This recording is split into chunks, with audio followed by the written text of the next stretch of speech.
F Ecuador, por más democracia. Ahí va. ¿Cómo dicen que les va?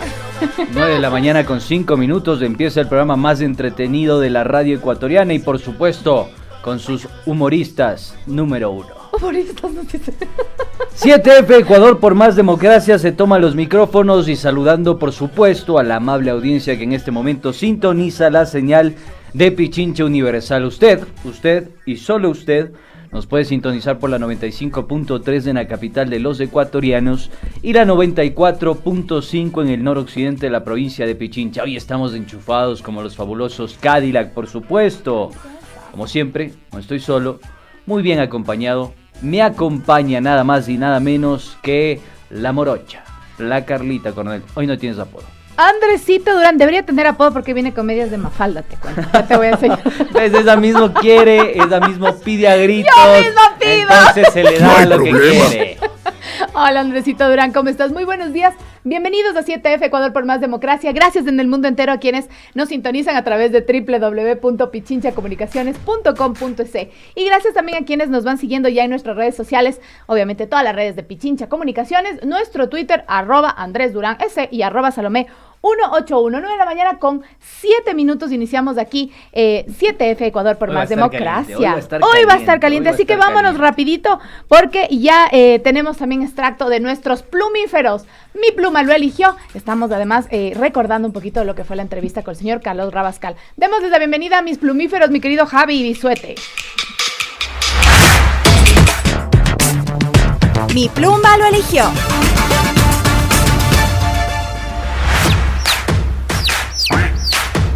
Volvemos, 9 de la mañana con 7 minutos, rápidamente, échele morocha, toda la carne al asador porque hoy va a estar caliente, ya 3/4, dele. El señor Carlos Rabascal estuvo con nuestros amigos los plumíferos, ya les contábamos en su último programa el día domingo anterior. Él es el candidato a la vicepresidencia de la República por la lista 1 por UNES y con él hablaron sobre cómo definiría su playlist en caso de ganar las elecciones.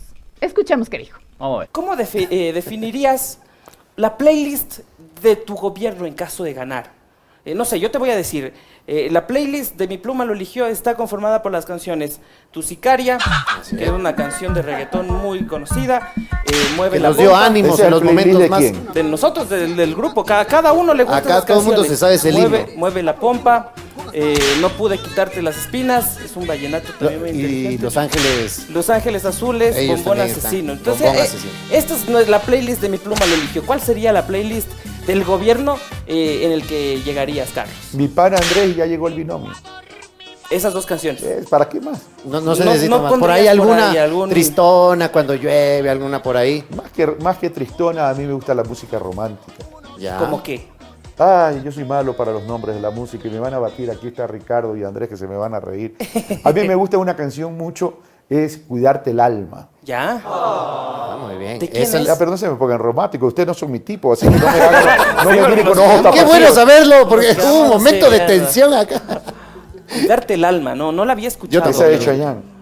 De Chayanne. Chayanne. O si quieres, una más que es más sugestiva, es el brindis de Thalía. El brindis de Yo no he escuchado esas canciones, ¿sabes? El brindis de Thalía no, tampoco. No he escuchado. Thalía. Coméntenos. Pero ustedes ¿saben? están en nada, entonces. No, Pato y Pollo no. han estado en los corrales, Del reggaetón. Somos como los pollitos en en fuga, las vayamos avícolas.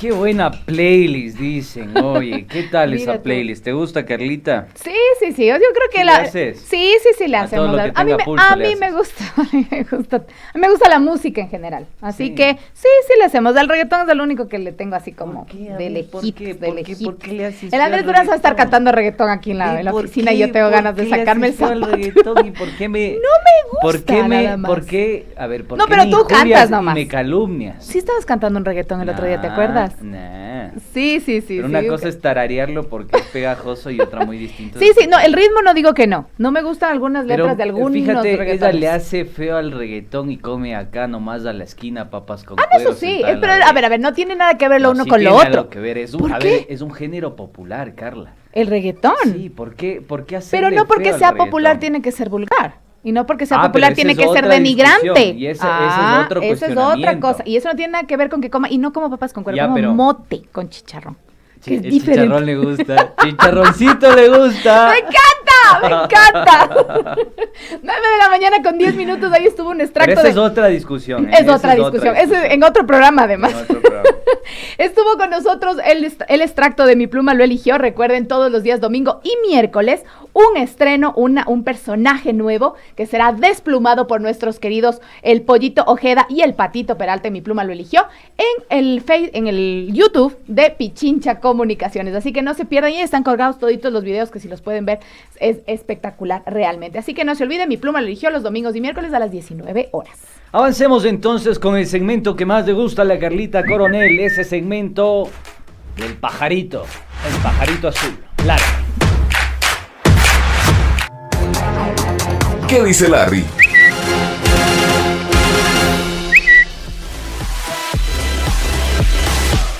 Nueve de la mañana con 11 minutos, avanzamos brevemente, rápidamente, como te gusta, Carlita. Vamos con el primer tweet.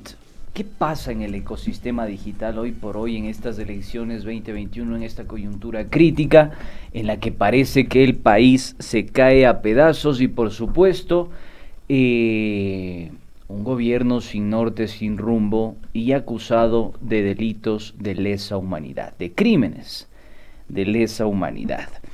Fíjense ustedes en el tuit de el asambleísta por la Revolución Ciudadana por el Correísmo, Doris Solís Carrión. Lamentablemente la derecha, con Creo, es decir, el movimiento Creo, de Guillermo Lasso a la cabeza, bloquean que se trate el informe de la Comisión de la Verdad de la Defensoría del Pueblo en el Pleno de la Asamblea del Ecuador, y dan la espalda a las víctimas y familias, a los que perdieron sus ojos, a los derechos humanos, a la reparación. Así estamos en este país, tenemos un video. Rodémoslo, por favor, volvemos Veamos. y comentamos. Por las víctimas, por las familias de las personas que fallecieron, que perdieron sus ojos, que fueron vulneradas en sus derechos. Esta Asamblea Nacional debe conocer, presidente y colegas legisladores, el informe de la Comisión de la Verdad. En esta resolución, además, planteamos que sigamos de manera permanente estos hechos y la reparación de los derechos vulnerados hasta que se constituya la Comisión Especializada Permanente de Derechos Humanos.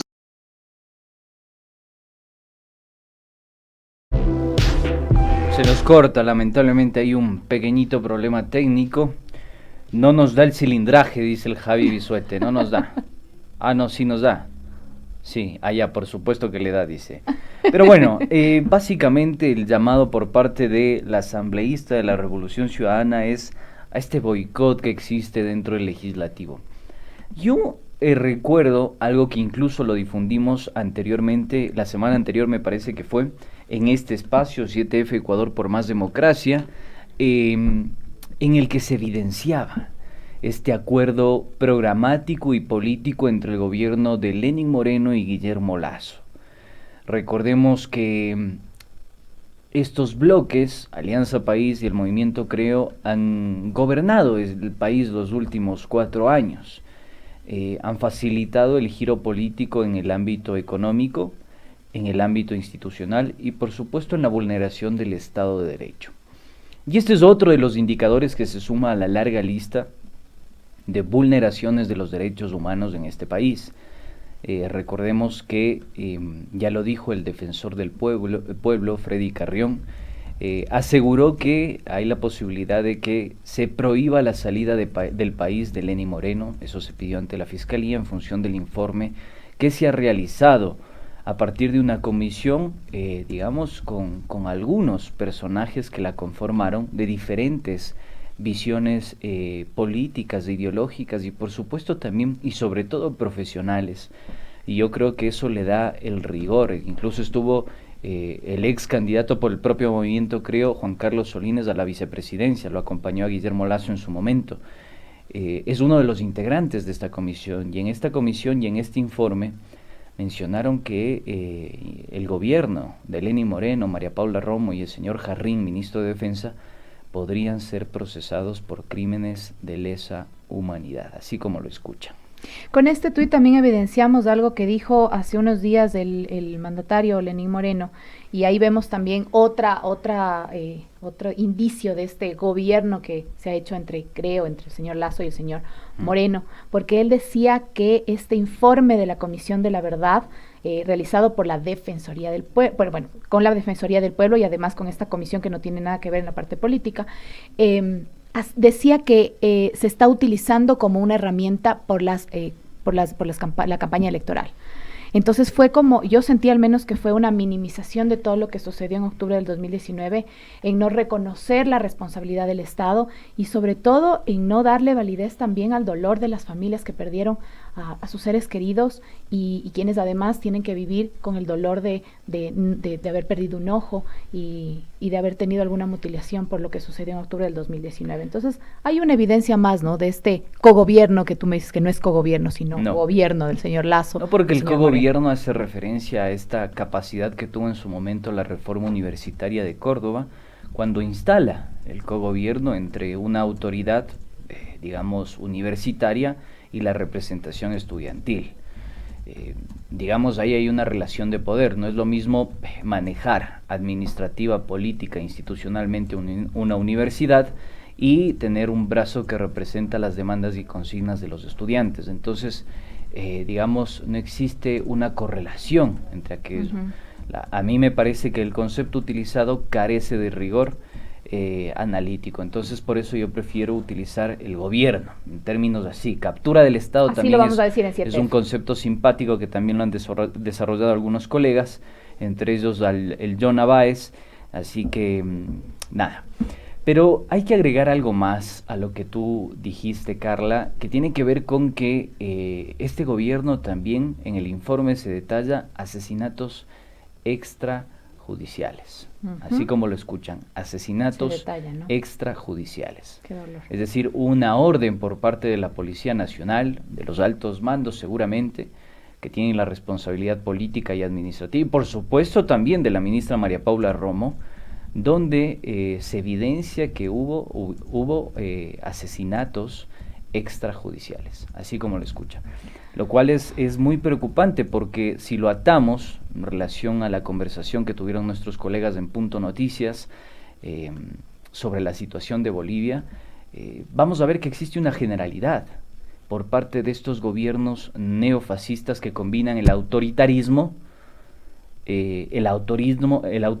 fascista, hay que decirlo con toda la terminología de la palabra, con el autoritarismo de mercado, que es el neoliberalismo, ¿no? El estrangulamiento financiero del bolsillo de los ecuatorianos. En ese sentido, decirles que hay una generalidad. Lo que sucedió en Bolivia se replicó en Ecuador, viceversa. Lo que sucedió en Ecuador se replicó en Bolivia. Lo que sucedió en Bolivia también sucedió en Chile.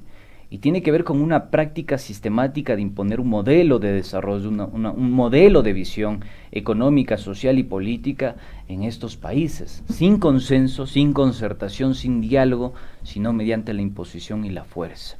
El uso innecesario del monopolio de la fuerza, ya no es el uso legítimo de ese monopolio, como decía Weber, sino todo lo contrario. Entonces, me parece a mí que hay una clara composición bicéfala de este gobierno que ha utilizado el autoritarismo por un lado y también el estrangulamiento financiero de todos los ecuatorianos, y eso apunta a lo sucedido en Bolivia. Recordemos lo que pasó con el periodista argentino Sebastián Moro. También, en este momento el pedido está elevado a la ONU, así como lo escuchan, a la ONU. En Córdoba ya fue procesado el delito en términos penales, un periodista asesinado. De hecho, el testimonio de su hermana advierte que este periodista fue encontrado, fue diagnosticado en un hospital de La Paz como con un accidente cerebrovascular, un ACV, habían puesto ahí en el diagnóstico médico. Pero en la práctica, cuando va su hermana a recogerlo en el hospital, a hacerse cargo de su situación crítica, se da cuenta que lamentablemente Sebastián tenía golpes, moretones, incluso fracturas. Una clara evidencia de tortura, ¿no? Y si lo articulas de manera directa con lo que contó el señor, el conocido señor como Escudo de Cartón, el hombre del escudo de cartón, Julio Flores, Julio Flores. él nos advierte exactamente lo mismo, a pesar de que tuvo un impacto de bala en la cabeza, así como lo escuchan, queridos oyentes, un Y varios impacto impactos de también en bala su en la cuerpo, cabeza, impactos de perdigones en su cuerpo. En el hospital Eugenio Espejo se le puso un diagnóstico por dolor de cabeza. A pesar de que fue tratado y se le hizo una cirugía, de los pocos neurocirujanos acá en el país con los que cuenta el Hospital de Especialidades de Eugenio Espejo, se le puso en el parte médico dolor de cabeza. Entonces hay una orden administrativa, hay una injerencia por parte del Estado en ese ámbito, y yo sí creo que el legislativo, ¿no?, con su escasa credibilidad que tiene, especialmente estas bancadas que han operado en el boicot, deberían dar su brazo a torcer y dar paso al examen de este informe de la Comisión de la Verdad. Vamos con otro tuit y hacemos alusión a un artículo que está publicado en la página web de nuestra casa Pichincha Comunicaciones, y dice: investigación revela, y esto es algo que hacía alusión a algunos mensajes que recibimos del día de ayer de parte de ustedes, nuestros queridos oyentes, así que vamos a tratarlo el día de hoy en este tema. Investigación revela que Guillermo Lasso financió a grupo Sodalicio, acusado de pedofilia y abuso sexual. La organización llegó a Ecuador. Guillermo Lasso, dueño del Banco de Guayaquil, lo movió económicamente a través de Human Consulting Group. Se lee en el texto publicado por Pedro Salinas y Paola Ugaz. El candidato presidencial de Creo, Guillermo Lasso, apoyó económicamente al grupo católico Sodalicio, cuyos miembros fundadores tienen acusaciones por pedofilia y abuso sexual.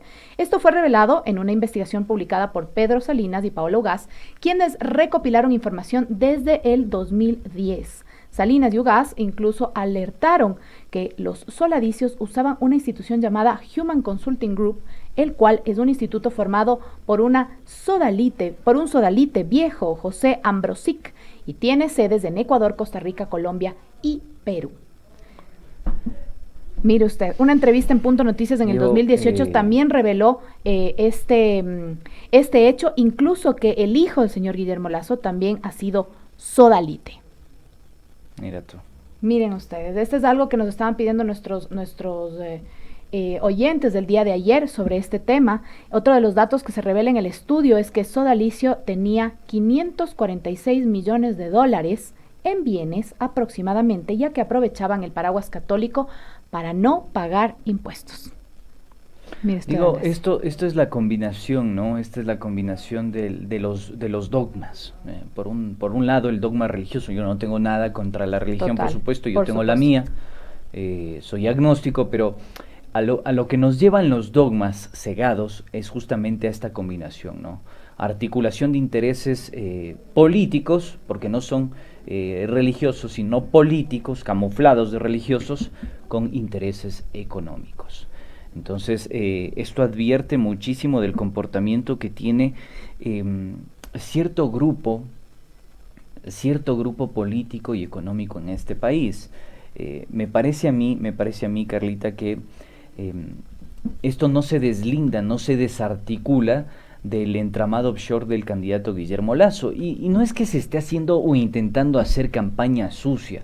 Estamos haciendo alusión a documentos, a investigaciones que han hecho otros diarios muy reputados, por ejemplo, Página 12 de Argentina, donde ya se evidencia con absoluta claridad el entramado offshore. Hay aproximadamente 48 empresas domiciliadas en paraísos fiscales a partir de la constitución de fideicomisos que han facilitado camuflar un poco la fortuna del candidato hoy por hoy de Creo. Y a mí me gustaría hacer alusión a algo que lo sacamos, lo sacamos el día de ayer con el banderillero Acosta, que está por ahí. Fíjense ustedes lo que pasa en el 2016 con la Ley Orgánica de Solidaridad y Corresponsabilidad Ciudadana para la reconstrucción de las zonas afectadas por el terremoto el 16 de abril de 2016. Manabí y Esmeraldas. Esta ley determinó que las personas naturales que posean un patrimonio individual igual o mayor a $1 millón pagarán una contribución del 0.90%, ¿sí? En función de sus ingresos, de su gran patrimonio, tenían que contribuir para aportar a la reactivación, reconstrucción de las zonas afectadas. A todos contribuimos, ¿no? Esos son impuestos progresivos que permiten, digamos, enfrentar situaciones adversas, en fin. ¿sí? En función de esto, y de acuerdo a los documentos del Servicio de Rentas Internas, Lasso declaró un patrimonio de $24.566.017.83. $24.566.017.83, por lo que pagó una contribución de $221.094. $221.094.16. Sin embargo, y aquí viene la salvedad, Carla, ponle atención a lo que voy a decir, querida audiencia, ponga atención por favor, porque esto es muy, pero muy grave, ¿sí? Y tenemos documentos de aquello, del Servicio de Rentas Internas. Sin embargo, el SRI determinó que el verdadero patrimonio del hoy candidato ascendía a $174.292.280.34. Repito, $174.292.280.34.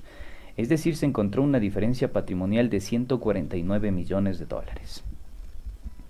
¿Cómo podemos explicar aquello? Lo que sucede es que el 27 de marzo de 2017 el director zonal 8 del SRI, Juan Avilés Murillo, notificó a Lasso la comunicación de diferencias sobre la contribución solidaria de su patrimonio. El 15 de febrero de 2018, luego de atender los descargos del banquero, el SRI notificó la liquidación y dispuso el pago de $1.124.750, correspondiente a la diferencia establecida, incluidos los intereses. Pero, el 2 de marzo de 2018, Guillermo Lasso presentó un reclamo administrativo y 5 meses más tarde, el 14 de agosto de este año, la nueva directora del SRI nombrada por Lenín Moreno, Marisol Andrade, le dio la razón y aceptó en un 100% el reclamo del banquero. Es decir, ¿cómo lo calificamos esto en términos fiscales, impositivos? ¿Estamos eludiendo impuestos? Evadiendo impuestos. ¿Evadiendo impuestos? ¿Qué está sucediendo? Nos estamos sirviendo de las instituciones de control, en este caso el Servicio de Rentas Internas, para evadir los impuestos y evadir también la responsabilidad que tenemos con la sociedad. Esto es lo que está en juego en este 11 de abril. Así es. Dos modelos claramente establecidos. Mientras a usted le meten el eufemismo de los $26.000 del Banco Central, hay un banquero que hoy es candidato que evadió más de $1 millón. En momentos son sumamente y en duros momentos para el país, más ¿no? críticos, ¿no? El terremoto Esmeraldas que lamentablemente se llevó la vida de centenares de personas de las provincias de Manabí y Esmeraldas. En 2016, ¿no? Así es. Terminemos nuestro querido segmento de Larry, mi estimado Andrés, con una nota que realmente nos ha causado mucho dolor, mucha indignación, y es que se ha visto ya en varios medios de comunicación, aquí mismo ya se lo ha tratado, y es que hay un video sobre un migrante venezolano en Ecuador que denuncia que la gente de Guillermo Lasso se aprovecha de la necesidad y le paga $20 por enseñar este cartel por las calles, en apoyo a la presunta campaña política de desprestigio. Vamos a ver el video que tenemos. Esto es del tuit de Enclave Política. Vean. Habla John, ¿cómo estás, ñaño? Bien, brother. ¿Cómo estás? ¿Y qué haces aquí, pues, John? ¿Qué estás haciendo aquí? Aquí, brother, ¿sabes? La gente ofrecieron para trabajar aquí, la gente de Guillermo Lasso, hay que se aprovechan de la necesidad y estamos aquí. Ah, te tienen aquí con estos carteles. Sí, pagaron $20 para que... ¿Desde cuándo estás haciendo esto? De la semana pasada. Desde la semana pasada. ¿Qué dice aquí? Ecuatoriano, abre bien los ojos, esto es lo que quieres para tu familia, vos estás bien. Ah, ya, John. Oye, ¿y cómo se está yendo el trabajo? ¿Cómo estás? Desde la semana pasada, la cosa está dura y por eso es que a uno le toca hacer esto. Pues. Ya. Desde las 8 como hasta las 4. De las 8 horas. Y gente de Guillermo Lasso me dice que ha venido por aquí a ofrecerte esto. Ya, John. Ya, que te vaya bien. Nosotros estamos por aquí conversando. Cualquier cosa nos avisa. Gracias, ya. Gracias. Esto es lo más asqueroso que yo he visto. Indignante. Sí, es lo más asqueroso que yo he visto en la política. Creo que está dentro del top 5 de lo más asqueroso que he visto en la política. utilizar a personas que están en un estado de vulnerabilidad absoluta, producto de Aprovecharse una de la crisis necesidad, económica, social, política e institucional en Venezuela, me parece que es de lo peor, de lo más bajo, de lo más ruin. Me parece que hay que levantar la voz frente a estos hechos y decir con absoluta claridad que se tiene que repudiar esto. Yo no sé dónde está el Consejo Nacional Electoral que permite aquello. Ahí hay una evidencia, ¿Dónde está señores la del Consejo. regulación? Ahí hay una evidencia. ¿Por qué no toman cartas en el asunto? Guillermo Lasso financia a hermanos venezolanos en condición vulnerable que hoy viven en el país pidiendo caridad para que pongan un letrero, sostengan y digan voten bien. Esto es inadmisible. O sea, yo no sé realmente en qué colonia vivimos hoy, porque Terrible. prácticamente esto es eso. No hay ni siquiera palabras para describirlo, pero justamente ante esto quiero leerles la respuesta que ustedes, nuestros oyentes, en Pichincha Comunicaciones en el Twitter a la pregunta del día de ayer que proponíamos nosotros, decía: ¿considera usted que Guillermo Lasso está haciendo campaña sucia en la segunda vuelta electoral? De 2017 votos, el 90.3% respondió que sí, totalmente sí, está haciendo campaña sucia, y creo que este es un vivo ejemplo. La gente se da cuenta, la gente no es que tenga falta de sesos como algunos políticos pretenden posicionar No comemos o manipular. cuento. La gente no come cuentos, se da cuenta de lo que está sucediendo. Se da cuenta que se está instrumentalizando a personas de nacionalidad venezolana que están lamentablemente en condiciones vulnerables a favor de la campaña de Guillermo Lasso. O sea, qué marco de significación tan bochornoso, qué práctica tan ruin, tan despreciable. Hay que decirlo con toda la palabra. Me parece que utilizar a personas que están en una condición vulnerable para que entren en juego en una campaña política extranjera para ellos es de lo peor. Y el Aprovecharse Consejo de la Nacional necesidad. Electoral está No. completamente pintado. Ahí Fíjense en está. lo que nos dice Roberto Reynoso, con esto vamos rápidamente al corte. Roberto nos dice: a nosotros los pequeños aportantes nos llama el SRI si uno se pasa un día para que pague, pero los banquerilleros y empresarios nunca pagan nada. Así se les exige, nunca pagan. Fíjense usted, para que saque las conclusiones. Vamos al corte y volvemos inmediatamente. Volvemos con nuestro invitado. Agárrate que volvimos. Entre dos modelos, Ecuador decide.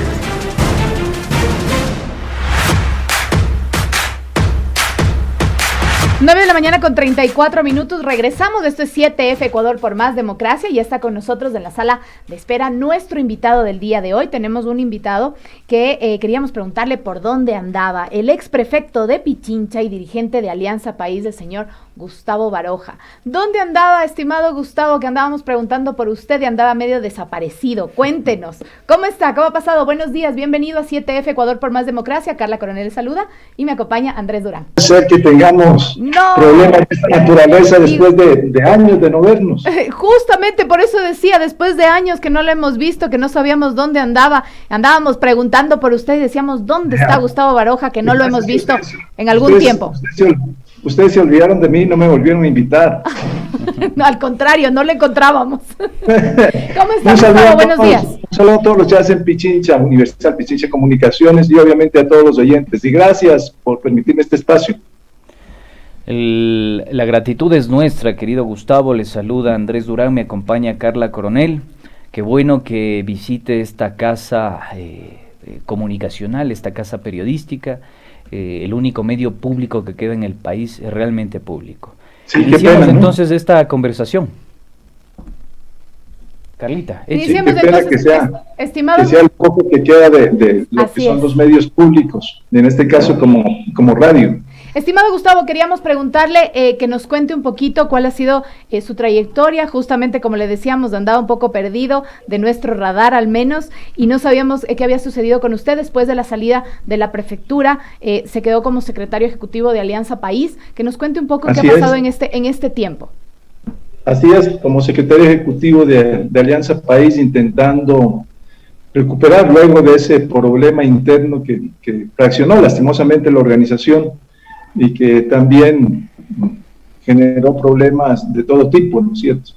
El intento era poder recuperar la organización Alianza País. Nos quedamos en Alianza País, los que seguimos soñando con ese proyecto, los que estamos convencidos de ese proyecto, los que no traicionamos obviamente los principios, y evidentemente eso ha implicado entrega total, la visita al territorio. No nos ha ido bien, esa es la verdad, pero es provocada por muchísimos factores que valdría la pena analizarlos el día de hoy. Pero eso ha sido lo que ha hecho en este tiempo, básicamente el tema político de la organización, pero visitando todo el territorio que era fundamental para tratar de revitalizar la organización. Estimado Gustavo, yo quisiera contextualizar un poco lo que hoy vivimos, como investigadores también, además de periodistas. Me parece que hay un punto de quiebre en esta coyuntura crítica que vive hoy por hoy el país. 50.000 muertos según registros extraoficiales, más de 1 millón de personas desempleadas, 50.000 niños expulsados del sistema escolar, y bueno, podríamos armar una enorme lista de los problemas que hoy por hoy tiene el Ecuador. Pero en el 2018 usted apoyó una consulta popular que facilitó la transitocracia, calificado algunos analistas. Esta consulta popular fue ilegal porque no hubo una condición favorable por parte de la Corte Constitucional y además terminó por completo con el Estado de Derecho. Lo que comenzó con el eufemismo de la descorreización terminó por quitarle la justicia al obrero que necesita cobrar su liquidación de más de 24 años de trabajo, y la justicia no objeta nada al respecto. ¿Cómo entender lo que Gustavo Baroja hizo en ese momento que hoy posibilitó el quiebre institucional que tiene el país? Explíquenos, por favor, Gustavo. A ver, no era un tema de descorreización, porque lamentablemente también no podemos hablar de correístas y anticorreístas, debemos hablar de proyectos políticos, somos militantes de un proceso político y obviamente esos procesos políticos en algún momento tienen una vanguardia y esa vanguardia tiene nombre y apellido. Y no es el objetivo sí era poder, una de las preguntas claras de la consulta popular era sobre el tema de la reelección, veíamos que era importante no el oscilar entre la derecha y la izquierda, sino remozar a lo interno de las mismas organizaciones las posibilidades de una elección popular. Obviamente queríamos eso porque era fundamental para la democracia y ahí nos inscribimos. Pero créame que en la conceptualización que usted hace, no solamente es un hecho de lo que ha mencionado en el tema de la salubridad y en el tema de la educación, sino que evidentemente hemos tenido conflictos de todo orden. En este momento el país vive una crisis económica grave, con el incremento del desempleo que usted ha mencionado y con el incremento de la pobreza que casi llega al 50%. Pero una crisis inducida, la pobreza ahora ya con 2 dígitos. Una crisis inducida. Una crisis social enorme, increíble, con una afectación a la moral impresionante en el país, lo que sucedió en las cárceles, el tema de las aguas turbias del fraude en el proceso electoral, el tema de las vacunas. ¿Cómo es posible que se tengan que buscar palancas para tratar de garantizar la vida? O sea, impresionante lo que pasó en la pandemia. Tal vez tocamos el piso en el tema moral y ético, donde se jugó con la vida para enriquecerse unos cuantos. Aún se cobraba por la muerte, para entregar cuerpos en Guayaquil se cobraba para hacer eso. Una crisis política donde evidentemente la gran mayoría de la población no cree en las organizaciones políticas. Créeme, Andrés y Carlita, creo que llegamos a tocar fondos. Y evidentemente, Gustavo, eso creo que es un relato que la gente ya lo tiene presente, pero a nosotros nos gustaría explorar algo que está tras bastidores y que no conoce la gente, que tiene que ver con esos arreglos políticos e institucionales a los que no tuvo acceso el periodismo de verdad y por supuesto la ciudadanía. ¿Quién fue el mentor de la consulta popular? ¿Gustavo Larrea, Gustavo Baroja o José Serrano? ¿Quién impulsó esa consulta popular? Porque nosotros hemos recolectado testimonios para un documental que estamos realizando en este momento, que lo que hacen es evidenciar que uno de estos 3 actores políticos fueron los que impulsaron la consulta popular. Andrés, puedes ponerlo sin ningún problema. Ni Gustavo Baroja y tampoco creo que Pepe Serrano participó en la decisión del tema de la consulta popular, ni elaboración de las preguntas de la consulta popular. Entonces fue Gustavo Larrea. Lo puedes poner sin ningún problema. No puedo afirmar nada de Larrea, porque tampoco tuve relaciones con Larrea durante ese tiempo y posiblemente sea uno de los autores, como no. Pero te puedo sí afirmar, en el tema de Gustavo Baroja, jamás, no. Entonces, ¿cómo era la relación con el presidente Moreno? Porque ahí nosotros tenemos testimonios que aseguran que Rosángel Adún, Julio Bueno, Andrés Michelena, Gustavo Larrea y obviamente también la Embajada de Estados Unidos inducían muchísimo para que se facilite esta consulta popular que hoy generó el desmantelamiento del Estado. ¿Qué pasó ahí? No creo que sea solamente, Andrés, el tema de la consulta popular, pero te comento, ¿no?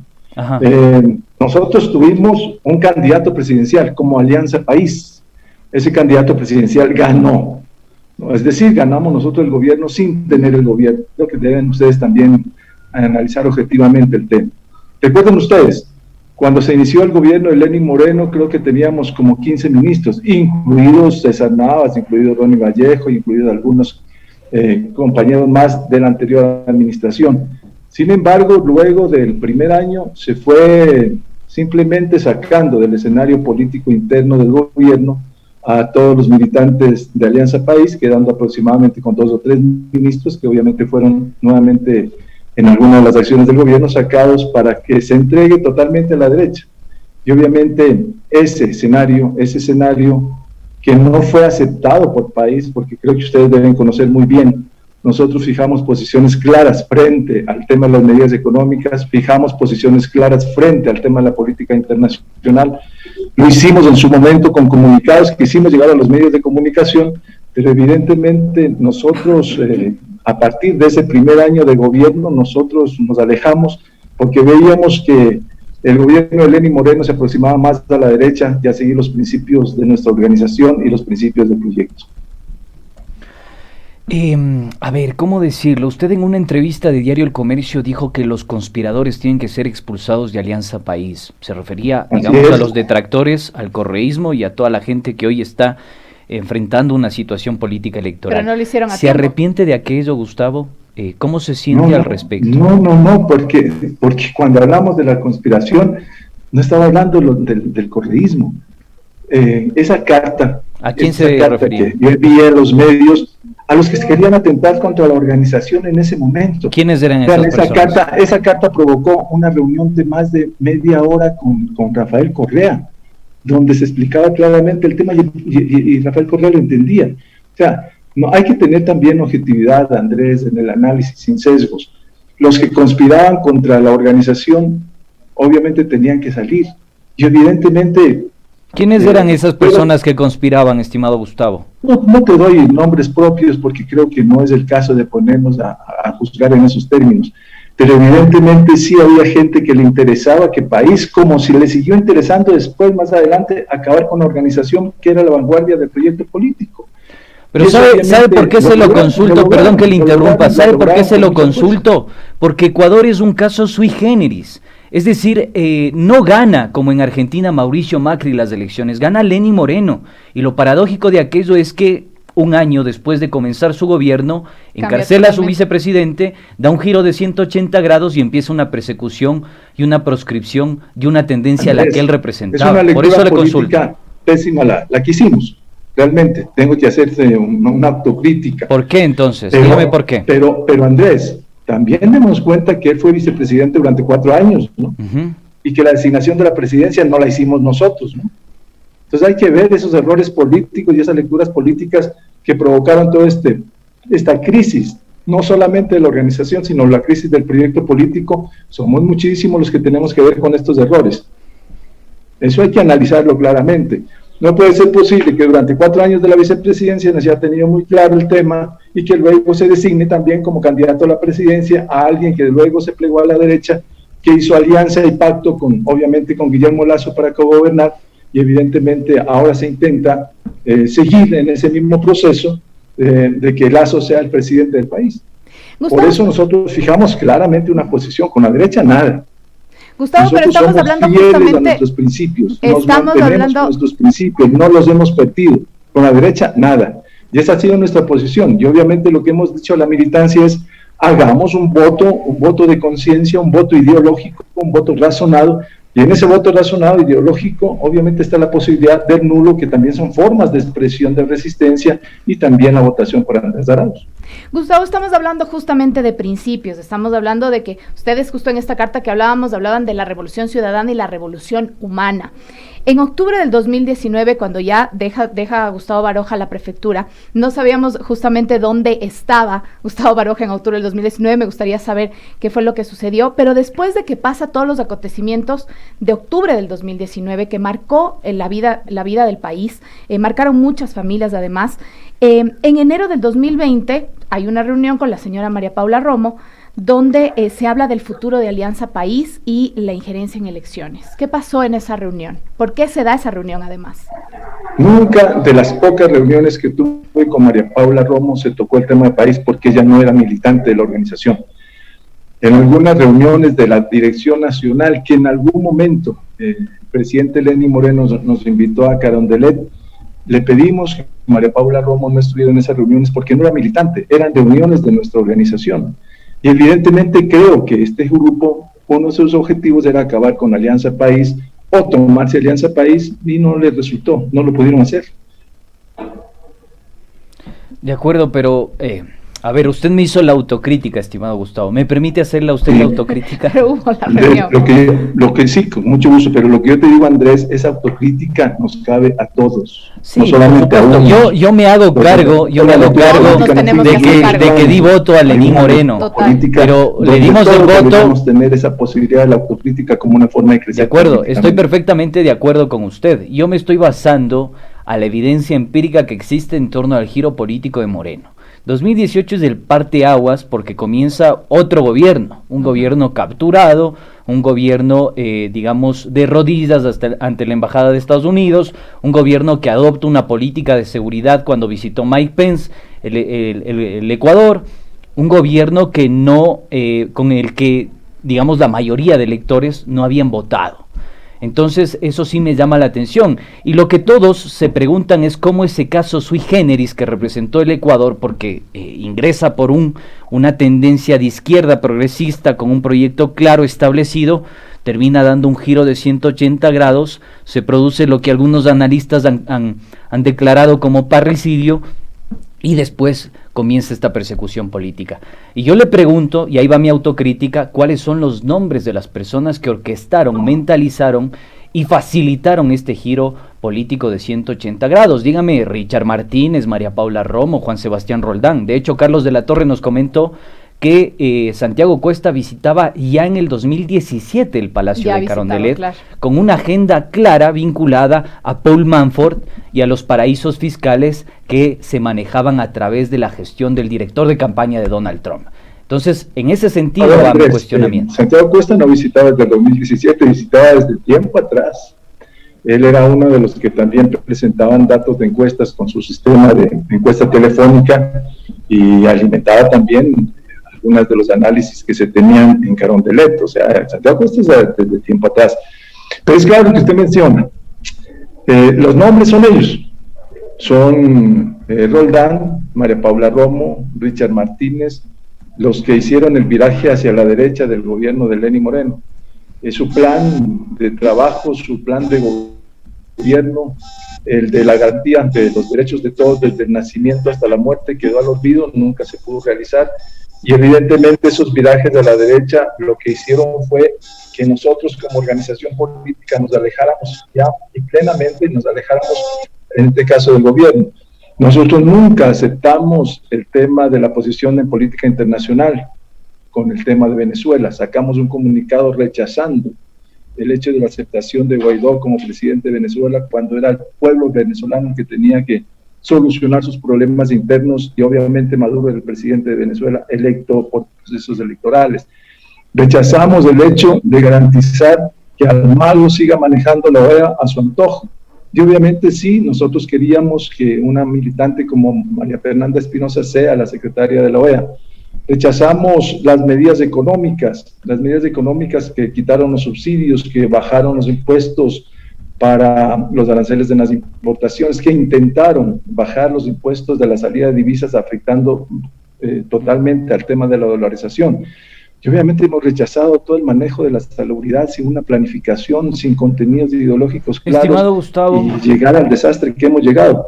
Entonces yo lo que quiero señalar es que nosotros como organización hemos sido muy claros en nuestra posición política, en nuestra posición ideológica, y que evidentemente es una organización deliberante, es participativa, y que posiblemente ustedes señalen que las decisiones hayan sido muy tardías. No, es producto de una discusión interna. Estimado Gustavo, sabe que nos quedamos sin tiempo, pero quisiera que nos cerremos este espacio con dos preguntas muy puntuales, ¿sí o no? ¿Por qué se demoraron tanto en expulsar a Lenín Moreno de Alianza País? Y lo hacen recién este año. No, pero les estoy mencionando, esto viene una discusión, tal vez el tema de